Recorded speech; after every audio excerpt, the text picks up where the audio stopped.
Media విపరీతంగా పెరిగిపోయిన ఈ రోజుల్లో ఏ మాట మాట్లాడినా కూడా చాలా జాగ్రత్తగా ఉండాలి. ఒక చిన్న మాట నోరు జారినా కూడా వెనక్కి తీసుకోలేము.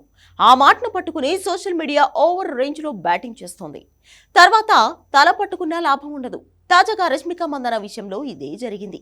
ఆమె ఏదో సరదాగా అభిమానులతో మాట్లాడదామని లైవ్లోకి వస్తే అక్కడ అడిగిన ఒక ప్రశ్న అనుకోని విధంగా ఆమెను చిక్కుల్లో పడేసింది.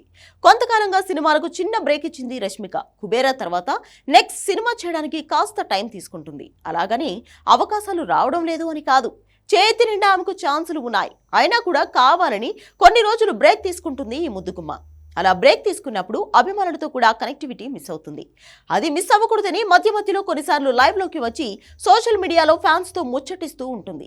అలా ఈ మధ్య ఒకసారి అభిమానులతో మనసు విప్పి మాట్లాడదామని వచ్చింది ఈ ముద్దుగుమ్మ. ఫ్యాన్స్ అన్నప్పుడు అందరూ ఒకేలా ఉండరు కదా. మధ్యలో కొంతమంది చిలిపి ఫెలోస్ కూడా యాడ్ అవుతూ ఉంటారు. అలా రష్మికను మధ్యలో ఒక తుంటరి అభిమాని ఒక సరదా ప్రశ్న అడిగాడు. మీరు రియల్ లైఫ్లో కూడా యానిమల్ సినిమాలోని రణబీర్ లాంటి వ్యక్తితో డేటింగ్ చేస్తారని అడిగేసరికి మొహమాటం లేకుండా సమాధానం చెప్పింది రష్మిక. ఎందుకు చేయను? ఇద్దరి మధ్య ప్రేమలు ఉంటే మార్పులు అవే ఖచ్చితంగా వస్తాయి. అక్కడ ఉండాల్సింది ఒకరి మీద ఒకరికి ప్రేమ మాత్రమే అని చెప్పింది ఈ ముద్దుగుమ్మ. దీనికి సోషల్ మీడియాలో ఆమెకు కౌంటర్స్ బాగానే పడుతున్నాయి. సినిమాలోని అతన్ని మార్చలేకపోయారు, ఇక నిజ జీవితంలో అలాంటి వ్యక్తితో ప్రేమలో పడితే ఇంకా ఎలా మారుస్తారు అంటూ ఆమెను అడుగుతున్నారు. అయినా ఆల్రెడీ ఒక వ్యక్తితో ప్రేమలో ఉన్నప్పుడు మళ్ళీ ఇంకొక వ్యక్తితో డేటింగ్ ఎలా చేస్తారో అని కొంతమంది కామెంట్ చేస్తున్నారు. దానికి రష్మిక ఫ్యాన్స్ కూడా సమాధానం ఇస్తున్నారు. హలో బాస్, అక్కడ ఎవరో ఒక అభిమాని అడిగిన ప్రశ్నకు ఆమె సమాధానం చెప్పింది. అంతేగాని నిజంగా వెళ్ళి అతనితో డేటింగ్ చేస్తారని చెప్పలేదు కదా. ఎందుకంత ఓవర్ యాక్షన్ చేస్తున్నారు అంటూ ఆమెను సపోర్ట్ చేస్తున్నారు. అయినా ఈ రోజుల్లో సోషల్ మీడియాలో మాట్లాడేటప్పుడు ఒళ్ళంతా దగ్గర పెట్టుకుని మాట్లాడాలి. లేదంటే ఏ చిన్న మాట మాట్లాడినా కూడా వెంటనే దానిలో వైరల్ అయిపోతుంది. ఇప్పుడు రష్మిక మందాన అయిపోయినట్లు. అసలే ఈ మధ్య ఈమె టైం అస్సలు బాలేదు.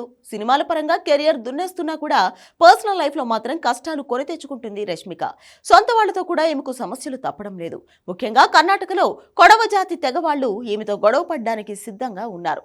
పోనీ వాళ్ళేమైనా బయట వాళ్ళు అంటే అదీ కాదు. రష్మిక కూడా అదే తెగ నుంచి వచ్చింది. మొన్న ఏదో నోరు జారి ఆ తెగ నుంచి నేను ఒక్కదాన్నే ఇండస్ట్రీకి వచ్చాను అంటూ చెప్పడంతో వాళ్లకు మండింది. అలా సొంత మనుషులకు కూడా ఈమె శత్రువు అయిపోయింది. ఇప్పుడు మళ్ళీ యానిమల్తో డేటింగ్ అంటూ మళ్ళీ బుక్ అయిపోయింది. అయినా మీరిలా చేస్తే మా కొండన్న పరిస్థితి ఏంటి అంటూ విజయ్ దేవరకొండ అభిమానులు కూడా ఆమెను డిమాండ్ చేస్తున్నారు. ఈ ఇద్దరు కొన్నేళ్లుగా డేటింగ్లోనే ఉన్నారు, కానీ బయటకు మాత్రం చెప్పడం లేదు. వాళ్ళ పెళ్లి వార్త వినడానికి అభిమానులు కూడా ఆసక్తిగా వెయిట్ చేస్తున్నారు. అన్నీ అనుకున్నట్లు జరిగితే మరో 2 ఏళ్లలో కుమారి రష్మిక కాస్త శ్రీమతి దేవరకొండగా మారిపోతుంది అంటున్నారు.